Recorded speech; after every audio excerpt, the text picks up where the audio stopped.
आरक्षण पर आपकी राय जानना चाह रही थी। क्या एक युवा होने के नाते, मॉडर्न ख्यालात होने के कारण आपको लगता है कि आरक्षण पर एक नई नीति आनी चाहिए, या जैसा चल रहा है वैसा? जैसा चल रहा है बिल्कुल वैसा चलना चाहिए, कुछ नया नहीं। आरक्षण के कारण है, अब जैसे शेड्यूल कास्ट को जो आरक्षण दिया गया है, ये वो कास्ट हैं जिनको शेड्यूल किया गया है हमारे संविधान में, जिनका आधार अनटचेबिलिटी रहा, छुआछूत जिनका आधार रहा है।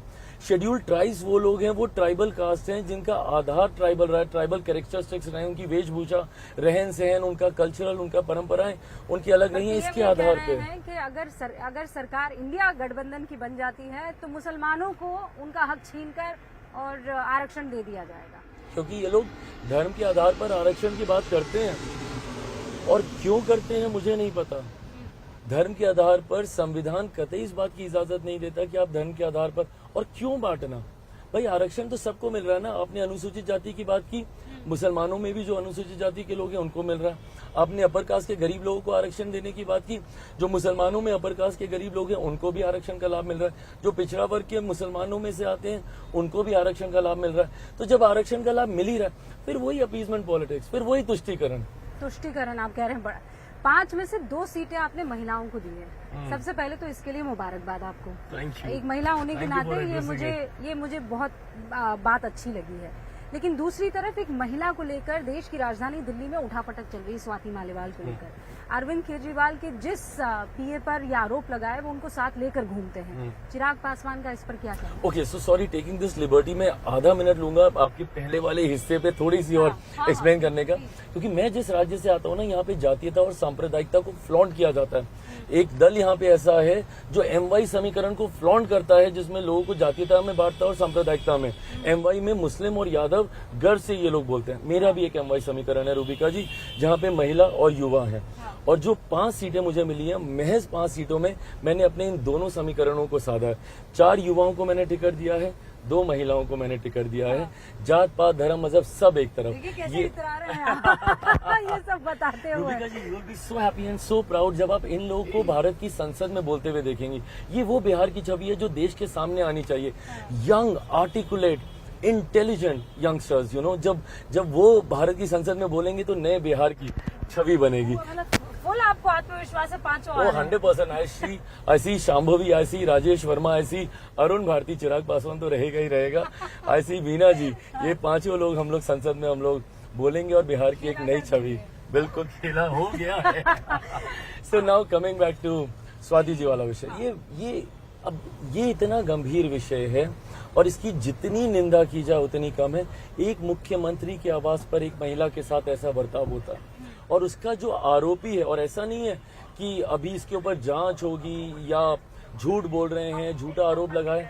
उन्हीं की पार्टी के एक सांसद ने इस बात को प्रमाणित भी किया है। उन्होंने, संजय सिंह जी ने, उनके राज्यसभा के सांसद, उन्होंने भी कहा है कि ऐसी घटना घटी है।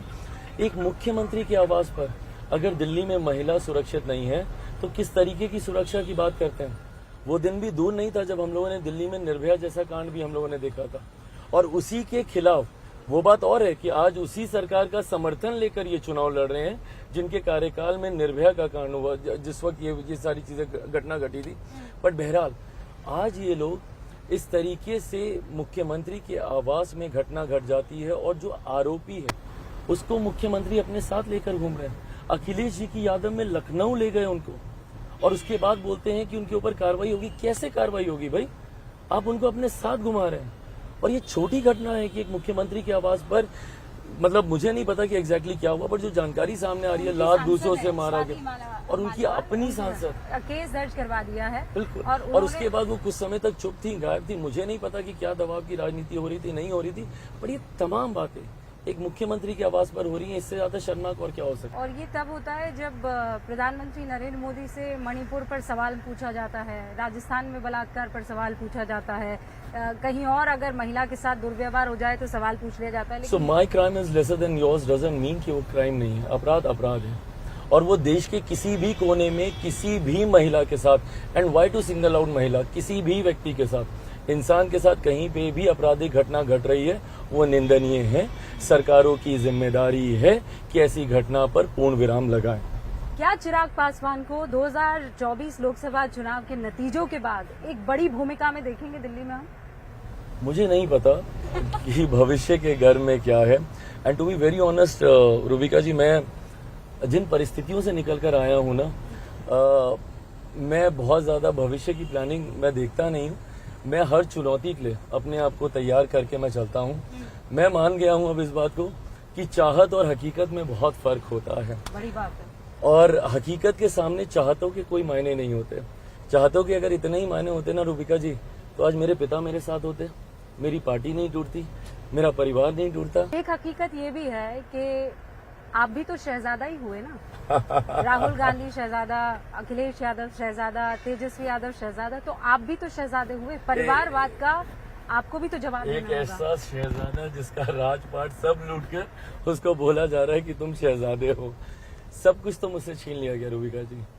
मेरे पिता ने जिस पार्टी को बनाया था, उस पार्टी का नाम, उस पार्टी का सिंबल जो मेरे पिता ने चुना था, वो लोग जो मेरे पिता ने तैयार किए थे। क्या ये मेरे सच है कि आपको सिंबल देने वाला भी कोई नहीं था? इस बार कोई नहीं है मुझे सिंबल देने वाला। पापा मुझे 2014 में उन्होंने दिया था, 2019 में उन्होंने मुझे सिंबल दिया था। अब कोई नहीं है, पापा भी नहीं है, कोई नहीं है, तो खुद ही अपना सिंबल एबी फॉर्म मैंने खुद ही साइन किया, खुद ही को पकड़ा दिया और खुद ही उतर गया चुनाव लड़ने।